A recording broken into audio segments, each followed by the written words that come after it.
Muy buenas. Bueno,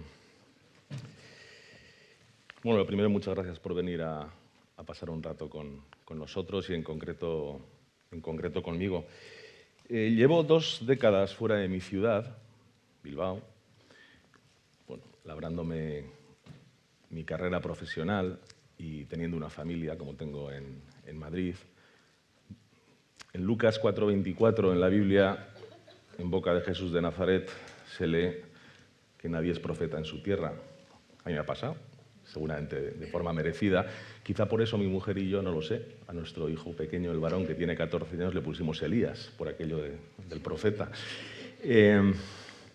La verdad es que desde muy pequeño y a espaldas de mis padres, porque tus padres te ponen unas normas en casa cuando eres un enano, como por ejemplo la de dormirte pronto, yo dormía siempre con un transistor debajo de la almohada y escuchaba sobre todo los programas de política, pero más los de deportes, no sé, desde los 6 años más o menos. Y enseguida tuve la sensación de que lo que yo quería ser era periodista. Lo que pasa es que los caminos en la vida pues, no siempre van por donde uno piensa, ¿no? Yo dormía con el transistor, pero me leía todos los periódicos, o todos los que había en casa. Era socio del Club Deportivo, donde también tenía mi alcance toda la prensa nacional, ¿no? Vamos, que parecía que estaba destinado para aquello. Sin embargo, por circunstancias que no vienen al caso, no estudié periodismo. En mi época, y estamos hablando de primavera del 89, cuando yo acabé COU, lo que hoy es segundo de bachillerato, en España triunfaba la Beautiful People, los que tenéis una cierta edad sabréis de lo que hablo, y quien más, quien menos en mi generación soñaba con ser Mario Conde o alguno de los Albertos, de aquellos primos Alcocer y Alberto Alcocer y Alberto Cortina, y bueno, pues para hacer a partir de entonces carrera en el mundo de la empresa. La verdad es que a mí la gomina me duró casi menos que mi pasión por la carrera que estudié en Sarrico de lo que hoy es ADE, ¿no? De la licenciatura de Económicas y Empresariales. Pero eso es lo que soy, en realidad, licenciado en Ciencias Económicas Empresariales, aunque después acabé haciendo un máster de radio. Lo que sí tengo claro es que a mí me ha podido siempre la curiosidad. Es decir, si yo he llegado a hacer determinadas cosas, ha sido movido por la curiosidad. Pero yo no iba camino de ser periodista, ni iba a veranear con la Jet Set en Marbella, porque ni iba a ser escritor en un periódico, ni locutor en una radio, y me desvié muy pronto de ser Mario Conde. Entonces, claro, el problema del sistema, y no lo digo aquí, no digo solo aquí, el problema del sistema es que a un chico o una chica de 18 años le estás poniendo encima una responsabilidad tremenda al pretender que tenga un criterio para elegir qué es lo que quiere o necesita para el resto de su vida. Esto está montado así. ¿Qué le vamos a hacer? Ocurría en el 89 y ocurre en 2006 exactamente igual o muy parecido, ¿no? Pero no hubiera tenido criterio, yo no tenía criterio, pero aquello no impidió, y esto nos ocurre en la vida, os puede ocurrir a cualquiera, que tuviera un golpe de suerte en un momento dado y que el recordado y ya difunto, dentro de poco van a hacer 11 años que murió José Iragorri, gran periodista deportivo bilbaíno, de Radio Popular de Bilbao, después de que semana tras semana ganara yo los concursos de los martes del Pasa la Bola y me entregara un trofeo de San Mamés en bronce y me dijo, se acabó, no te doy ni un premio más, me dijo, lo que voy a hacer es cambiarte este último premio porque empieces como colaborador, como tertuliano, como analista de fútbol el próximo lunes en Radio Popular. Iniciaba las tertulias del Athletic, estamos hablando de septiembre del 99, todavía siglo XX, y en aquella primera tertulia, recuerdo además quienes participamos, estuve yo. Yo estuve en la primera tertulia, que luego se convirtió en una tertulia pues casi legendaria en el programa Oye, ¿cómo va?, que todavía sigue y que lleva Raúl Jiménez, ¿no?, desde la muerte de Jos. Bueno, fueron en mi caso 5 años, y porque lo dejé, porque marché a Madrid Mi novia estaba un poco cansada, mi novia de entonces estaba un poco cansada de que yo los domingos en Madrid, cuando iba a visitarla, a las 5 de la tarde tuviera que buscar un sitio donde ir en el partido del Atleti. Y aquello duró cinco años, pero fueron cientos de programas. Y ahí fui haciendo un poco callo y viendo que efectivamente yo quería ser periodista. En el ínterin, desde que acabé la carrera hasta que acabé siendo, hago spoiler, periodista, estuve casi una década trabajando en el mundo de la empresa, con bastante poca vocación, la verdad. Los más mayores recordaréis que alrededor de 1995 entra Internet en España y yo, que era un friki de los deportes norteamericanos, además del Atleti, el año 95 a mí se me abrió el cielo porque entró por un módem de 56K, de aquellos que hacía aquel ruidito que tardaba una imagen, no un vídeo, en cargarse 1 minuto. Entraba en mi casa, entraban las estadísticas de uno de mis deportes preferidos, del que soy fan desde hace 43 años, que es el béisbol americano, que es el deporte que tiene mayor número de estadísticas. Por eso cuando en los años 2000, 2010 se puso de moda el periodismo de datos, yo me reía, porque yo llevaba haciendo periodismo de datos, de estadísticas, desde el 95. Total que, bueno, pues yo estaba trabajando en el mundo de la empresa y en una de esas, navegando en Internet, otra vez en Internet, que levanten la mano los que sepan qué aplicación era Kazaa.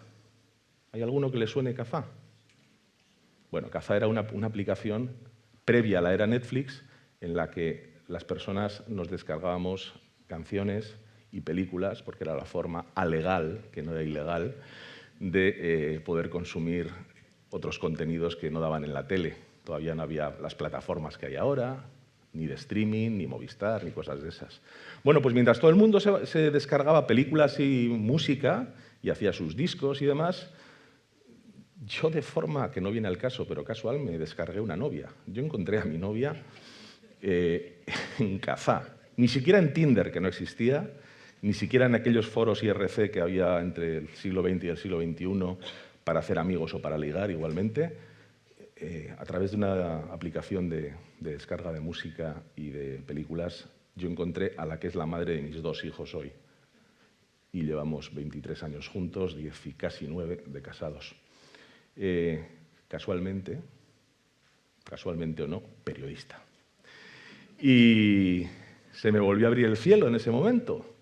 Entonces, ella había trabajado en un par de periódicos en Madrid, estaba en el tercero, y una de sus mejores amigas era una periodista de mucha reputación que se acababa de pasar del periodismo escrito a la radio.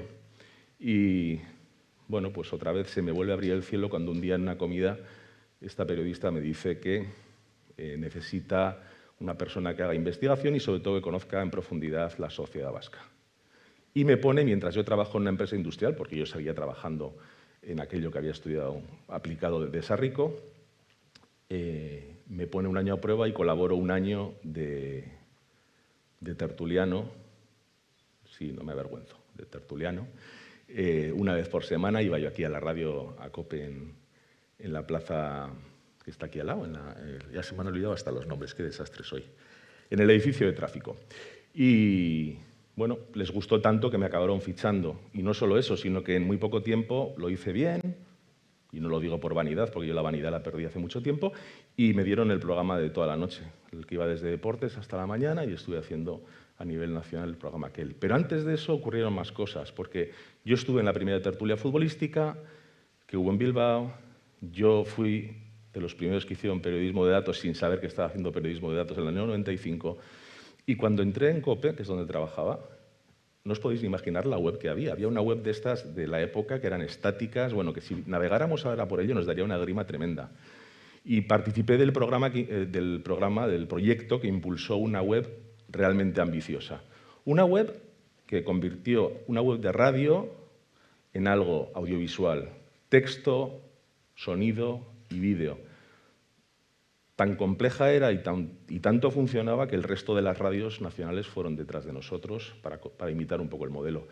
Y yo el primer año de mi hija Jimena lo pasé viajando por las 52 capitales de España, explicando a cada grupo de periodistas de cada ciudad de COPE cómo tenían que utilizar la web a nivel local y regional. Bueno, ¿Por qué estoy contando todo esto? Porque al final mi trayectoria profesional ha ido ligada siempre ligada a los nuevos saltos tecnológicos que estaban ocurriendo. Pero no solamente a los nuevos saltos tecnológicos de entonces, sino que ahora también está ocurriendo. Cuando salgo de COPE, en Madrid, me voy a BBVA. Y en ese momento BBVA hace una cosa que no estaba haciendo nadie, ninguna empresa, que es coger su web estática y decir, podemos desintermediar la información con los medios de comunicación y utilizar nuestra web para dar nuestras noticias. Y eso es lo que hicieron. Y fueron ejemplo y les fue de maravilla. Allí estuve un año y monté con mi mujer mi propia agencia de comunicación. Y de ahí, el salto que me faltaba, porque nunca había trabajado en ello, era dar un salto al sector público. Pero por el camino, en BBVA hice una cosa preciosa también. Participé del inicio de del primer podcast corporativo que existió en España, importante, que se llama Blink, en el que estuve 5 años, guionizando y locutando, y que ahora sigue con muy buena salud casi 9 años después. Es decir, cuando la tecnología se iba transformando, yo ya estaba allí. No porque sea yo alguien especialmente dotado o visionario, sino porque lo que siempre he tenido es muchísima curiosidad. Y la curiosidad, si arriesgas un poco, si eres un poco audaz, te lleva a ponerte en situaciones en las que si te acompaña un poco la suerte y apuestas, pues las cosas salen bien. Decía que me faltaba el sector público. Aquí estoy viendo a gente que ha trabajado mucho en el sector público, y muy bien, pero se me dio la oportunidad de trabajar llevando como editor web la web de la Presidencia Española del Consejo de la Unión Europea, es decir, el turno de presidencia de España que ocurrió hace escasos 3 años. Estuve editando la web, que dependía de la Secretaría de Estado de Comunicación de Moncloa, y hoy, cuando se acabó aquello, sigo en la Secretaría de Estado de Comunicación como asesor de comunicación de Moncloa desde el punto de vista profesional, lógicamente.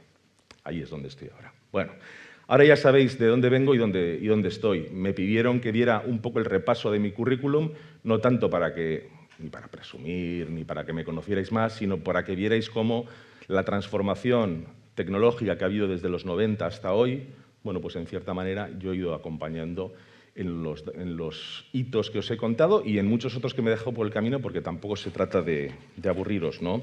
De lo que voy a hablaros ahora es de la IA. Va a haber más compañeros míos que os van a hablar estos días y que os están hablando de la IA. Y yo creo que quien más, quien menos sabe, ¿no? Ha escuchado lo que es la inteligencia artificial y creo que no debería caer en ningún lugar común, no debería caer en ningún discurso, digamos, que todos conozcamos. Entonces, por dar algunas nociones que yo creo que pueden ayudar, yo he llamado a mi ponencia la linterna y el fango, y ahora os voy a explicar un poco por qué. Habrá quien os diga que os puede explicar en 2 patadas lo que es la inteligencia artificial en una ponencia. Mentira, en 25 minutos no os pueden explicar nada de eso. Quien os diga eso os va a vender humo. Es demasiado amplia y demasiado larga como para poder explicar. Y además avanza, dice la gente, es que cada mes avanza, no, es que cada semana avanza, no. Avanza cada día. Si uno coge y entra en los sitios de IA, todos los días hay noticias y avances como no ha habido nunca en la historia de la humanidad. Por eso voy a centrarlo más en lo cualitativo que en herramientas o en novedades, que de eso, si queréis, os podéis poner al día con búsquedas en cualquier momento. Llevamos, públicamente a diario hablando, yo llevo con la IA desde 2023, pues en la sociedad más o menos a diario, 2 años hablando de IA, sobre todo parece como que la IA tiene el nombre de ChatGPT, ¿no? Es como el nombre genérico, ¿no? Que se ha cogido, como igual que en nuestra época el jabón para lavar los platos era el Mistol, o luego fue el Fairy, ¿no? Parece como que es una marca que marca, ¿no? Que valga la redundancia. Bueno, pues el problema no es elegir la herramienta en la IA hoy. ¿Qué IA generativa vamos a utilizar en nuestra casa o en nuestro trabajo cuál es mejor o cuánto cuesta una suscripción. Es un poco como si los que somos más mayores, el año 95, para navegar en aquel Internet que asomaba, tuviéramos discusiones diarias de si hay que utilizar Internet Explorer o Netscape, que eran el Google Chrome o el Firefox de la época, ¿no? Eso no tiene mucha importancia, es decir, yo creo que todo vale o todo aporta.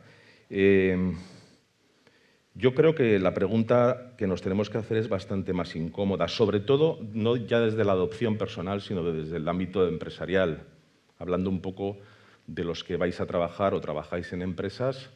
Yo creo que la pregunta es más incómoda y es la siguiente: ¿qué va a iluminar la inteligencia artificial que vuestra organización o la organización en la que vais a trabajar lleva demasiado tiempo prefiriendo dejar en penumbra? Porque la IA no llega a una empresa bien estructurada y de repente mágicamente la mejora. Efectivamente la puede mejorar. Sobre todo lo que hace la IA es llegar a una empresa y desnudarla. Funciona como una linterna. Es decir, tú tienes una empresa, tú aceptas el reto de meter en la empresa la IA, enciendes la linterna, apuntas y allí donde el rincón donde no estabas queriendo mirar, de repente te das cuenta que tienes un lío considerable. Efectivamente, acelera lo que funciona, es decir, si tú estás haciendo las cosas bien, las acelera, pero amplifica muy salvajemente lo que no marcha. Y nadie quiere normalmente, a no ser que sea audaz o muy responsable, verse sus propias vergüenzas. Pues la IA te las señala. Os lo voy a poner en concreto, os lo voy a poner para que se entienda, yo creo que mejor, ¿eh?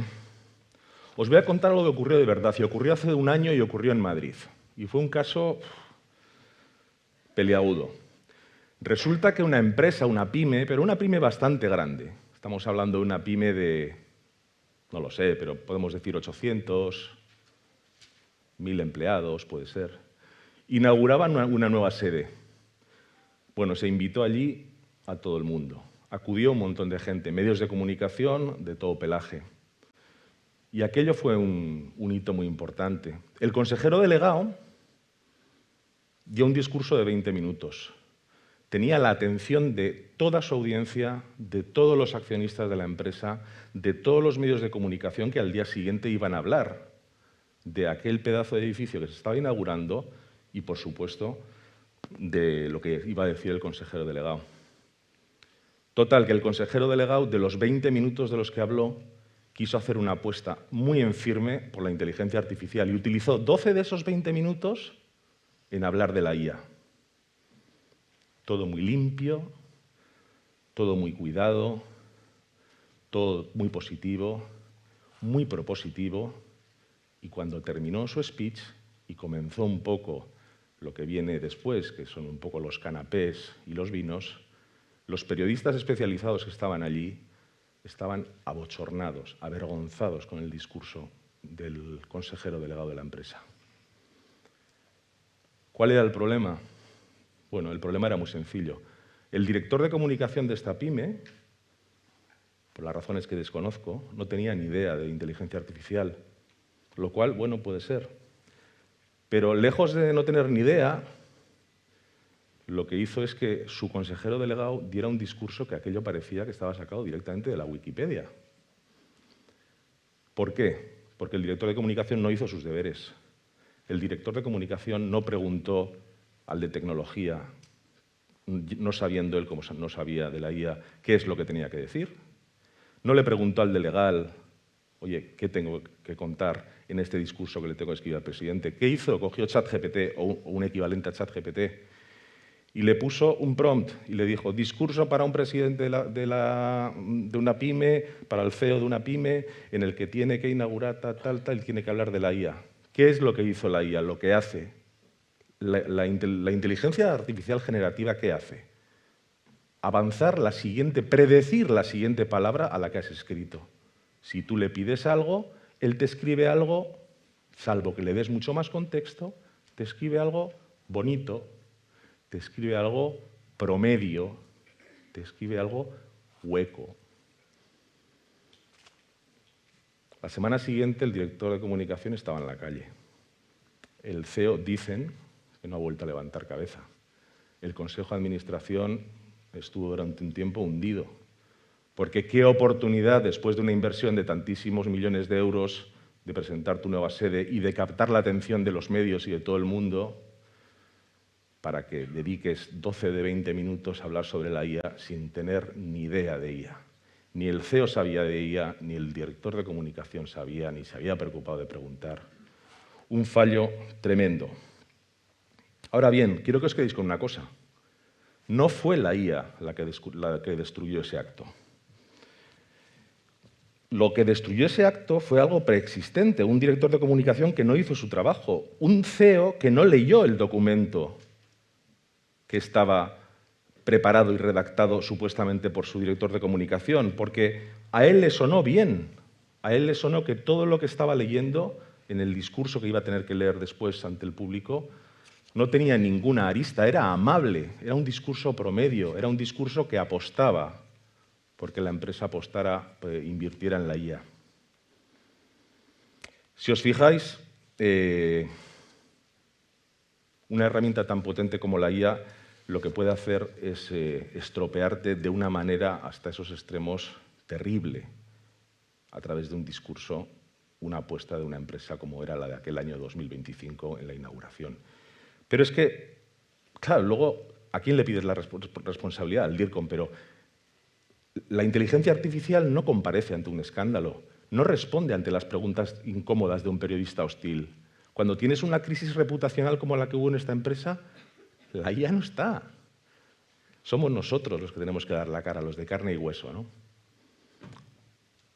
Criterio, curiosidad, manejo de saber lo que estamos tratando entre manos.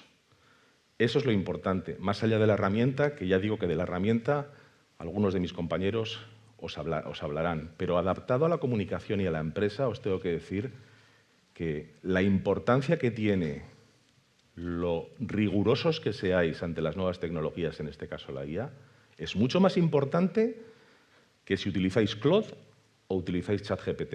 Que si mañana sale Gemini y se junta con NotebookLM como ha pasado hace unos días o no. Eso es ya segundas, terceras, cuartas derivadas. Si vosotros dirigís una empresa hoy o el día de mañana o un departamento corporativo, la pregunta de hoy no es si vuestra gente utiliza o no la IA. Todo el mundo utiliza la IA en las empresas. Y el directivo que no sepa que en su empresa se utiliza la IA está en la inopia. Y además hace muy bien la gente en utilizarla, porque forma parte del paisaje profesional con la misma naturaleza que hace unos años formaba y sigue formando el correo electrónico corporativo o personal. La pregunta que os dejo en el aire flotando, que os la hacía hace un rato y que creo que es importante es: ¿estáis preparados realmente? Perdón, que no he puesto en silencio. Es el profeta, es mi hijo Elías. ¿Estáis preparados realmente para ver el fango en el que se vio inmerso este CEO, en el que la homogeneidad, el mensaje promedio de un sistema, de una máquina como la IA, puede convertir vuestro mensaje y, por extensión, dejar por los suelos una reputación de la compañía que a ver luego quién la levanta?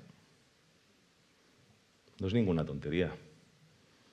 La IA no es preguntarle a ChatGPT: oye, ¿qué te parece que en vez de contratar 2 personas contratemos 3 y separemos esto de lo otro? También es eso. O preguntarle qué tiempo va a hacer el fin de semana para ver si vas a esquiar. Es algo más. Una cosa más. Ahora hay empresas inmensas pidiéndole a un ordenador ciego y muy listo que les haga de gurú, redactándoles todo al instante, que todo salga rápidamente, ese chorro, que salga rápidamente ese texto, para ver si así la incertidumbre, que es un factor que en las empresas a algunos les resulta insoportable, desaparezca. No va a funcionar. Eso no va a funcionar. Sin embargo, la curiosidad, la audacia y el criterio y el instinto, sobre todo la curiosidad y el instinto, tienen una virtud increíble. Jamás piden permiso a las máquinas. Y el futuro que estamos inventando todos los que estamos aquí tampoco pide permiso a las máquinas. Lo que os espera si le pedís a la máquina que haga el trabajo que solo vosotros podéis hacer es crear más incertidumbre. Hay que tener mucho cuidado con esto. Pero hagamos un pequeño salto aquí, pequeño parón. No quiero que salgáis de aquí pensando que soy un ludita asustado, un tecnófobo, una persona a la que no le gusta la tecnología. Al contrario, soy un gran amante de la inteligencia artificial y no quiero meter ningún miedo con la inteligencia artificial. Estoy señalando más a las personas que a la inteligencia artificial y más a su uso, a su concepción o a su adopción. Y tal es así que he escrito un libro, un ebook, como decía Umbral, yo he venido a hablar de mi libro, en formato ebook que podéis descargar, previo pago por una módica cantidad por caja, tanto en PDF como en ebook. No, la siguiente slide, la otra, solo tengo dos, pues esta justo no era. No me han dado mando también, tampoco. ¿Podemos cambiar de slide? No me escucha nadie.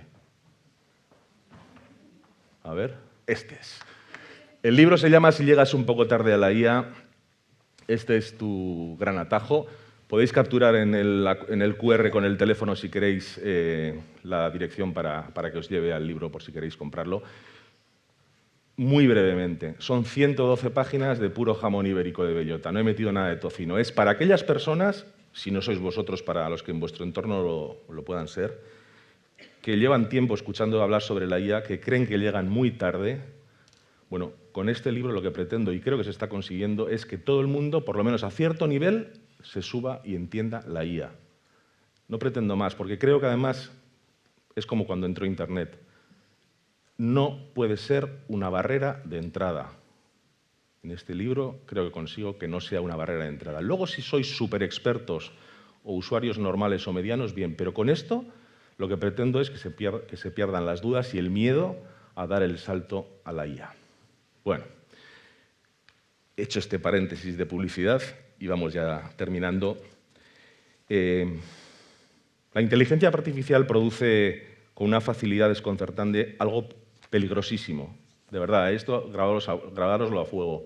Apariencia de solvencia. Tú escribes algo a la IA y salvo que sepas mucho sobre el tema sobre el que le estás preguntando, da una apariencia de solvencia que dices, ¡qué maravilla! Si me contesta mejor que lo que me contestaba Google antes. Ojo con lo que te está contestando. Porque hay una trampa, y es que ¿devuelve textos plausibles? Sí. ¿Respuestas razonables? Sí. ¿Mensajes que suenan a pulcros, que suenan a mensajes educados? Por supuesto. Tiene este sesgo de confirmación además terrible en el que solo le falta que le veas que te está haciendo la reverencia, ¿no? Y el directivo lee de repente, o el directivo cualquiera de nosotros, lee de repente en el texto en su pantalla y dice, esto está perfecto. Pero eso genera una ilusión óptica tremenda, con la que hay que tener mucho cuidado, que es confundir lo que suena bien con lo que es bueno. Ojo, confundir con aquello que parece que suena bien con lo que realmente es bueno. Y ahí las empresas que van un poco por detrás en la adopción de la IA tienen que tener mucho cuidado. Porque no deja de ser un lenguaje matemático, que es lo que realmente es la IA, detrás de una interfaz muy atractiva, que hace una cosa, adivina cuál es la siguiente palabra estadísticamente más probable que tiene que aparecer. Cuando le pedís que escriba vuestra comunicación de crisis, si tenéis una crisis en la empresa, os devuelve exactamente lo que la mayoría de los expertos harían en una comunicación de crisis. Una respuesta promedio. No la respuesta que necesitáis para vuestro caso en concreto, salvo que le metáis todos los datos, que iteréis una y otra vez y que lleguéis hasta donde tenéis que llegar. Cuidado. Te contesta siempre lo más hueco, lo menos arriesgado Y una de las debilidades más caras de los próximos años, o una de las habilidades, perdón, más caras para los próximos años, para cualquier directivo va a ser una cosa esencial, que es detectar el error elegante. No es nada fácil, ¿eh? Bueno, eso vosotros, que veo que en el público hay mucho universitario, tenéis que tener en cuenta que es uno de los ítems que hay que llevar a cabo. Porque la linterna de la que hablábamos ilumina. Y la linterna enseguida, además de mostrar el fango, nos enseña lo que nos contaba aquel cuento, que el emperador va desnudo. El CEO de aquella empresa que inauguró la sede en Madrid iba en pelotas. Él pensaba que llevaba un Armani hecho a medida. Resulta que intelectualmente iba en pelotas, iba desnudo, ¿no? Bueno, antes de cerrar, a mi espalda, en la otra slide, ahora sí, por favor, si puede ser. La otra, hay dos, la otra, esta. Esto es un regalo para todos los que estáis aquí. El otro era de pago, poco, pero de pago. Esto es un regalo. Si cogéis este código QR, hay un documento que creo que es importante, que os regalo, producto de mi investigación y mi trabajo. Lo he llamado las 5 preguntas del triaje. Si tenéis una empresa, os vale inmediatamente, o si trabajáis en una empresa. Si no lo hacéis todavía, no pasa absolutamente nada, os lo podéis guardar porque esto va a valer, no sé si eternamente, pero durante mucho tiempo. Son las preguntas que tiene que hacerse una persona responsable en una empresa cuando hable con el de tecnología, con el de TI y con su DIRCOM, con el director de comunicación o con el responsable de comunicación. Si después de hacerse esas preguntas, que puede ser hoy mismo o mañana, no tardéis más, las respuestas son de tartamudeo o se empieza a notar en el interlocutor ese sudor frío que nadie quiere sentir cuando hacen preguntas incómodas pero necesarias, entonces ahí tenéis mi web o mi correo electrónico y os ponéis en contacto conmigo. Yo hago consultoría, hago formación de equipos y, como veis, también hago ponencias sobre comunicación e inteligencia artificial, sobre todo inteligencia artificial aplicada al mundo corporativo y más concretamente al de la comunicación. Me pasa un poco del tiempo, me pasa siempre. Hacía mucho que no venía a trabajar a Bilbao y me alegro mucho de ver caras conocidas y no tengo más que agradeceros muchísimo vuestra paciencia, vuestra atención, esperar que haya podido aportar algo y que tengáis un estupendo almuerzo. Gracias.